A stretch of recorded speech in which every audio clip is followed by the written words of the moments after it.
Hello and welcome to Deep Terror, where we delve into the shadows of the unknown. Tonight, we travel back to a quiet suburban house in North London. A house that would become the epicenter of one of the most terrifying and well-documented hauntings in history. This is the story of the Enfield Poltergeist. It all started in August 1977. The Hodgson family, a single mother named Peggy and her 4 children, began experiencing strange occurrences in their home at 284 Green Street. It began subtly.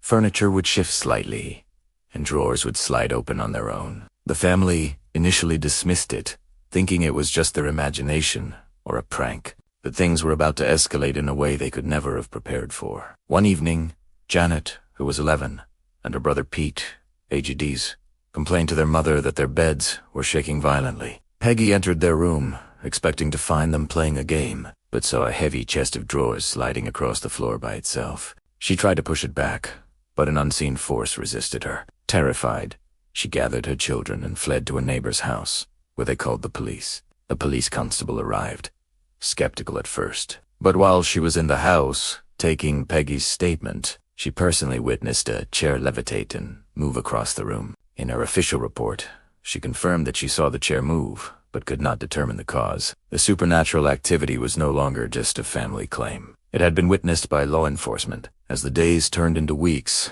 the paranormal activity intensified. Objects would fly through the air, toys would activate on their own, and strange knocking sounds echoed from the walls and floors. The focus of the haunting seemed to be on young Janet. She would be thrown out of her bed by an invisible force, levitate in midair, and even seem to be possessed. This is where the story takes an even darker turn. Janet began to speak in a deep, raspy voice, completely unlike her own. The voice claimed to be Bill Wilkins, a man who had supposedly died in the house years before. Audio recordings captured these chilling conversations. The entity, speaking through Janet, described his death from a hemorrhage while sitting in a chair in the corner of the living room. Later investigations confirmed that a man named Bill Wilkins had indeed lived and died in that house, just as the voice described.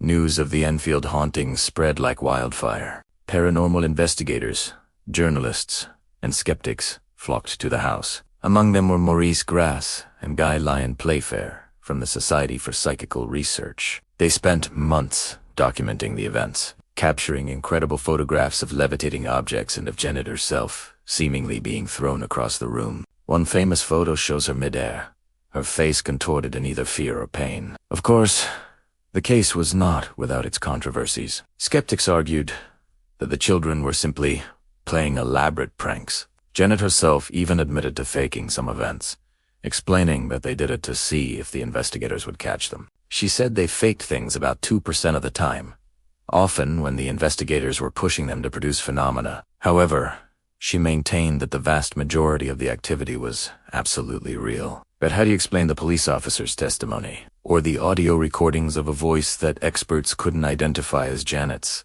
How do you explain the hundreds of documented incidents witnessed by over 30 different people, including reporters and neighbors who were initially non-believers? The haunting of the Hodgson family lasted for about 2 years before it finally subsided. The family eventually moved on, but the scars of their experience remained. The Enfield Poltergeist case is a chilling puzzle. Was it a masterful hoax, orchestrated by 2 clever children?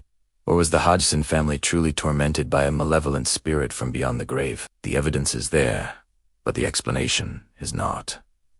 The photos, the audio tapes, the eyewitness accounts, they all paint a terrifying picture of a family under siege by an unseen enemy.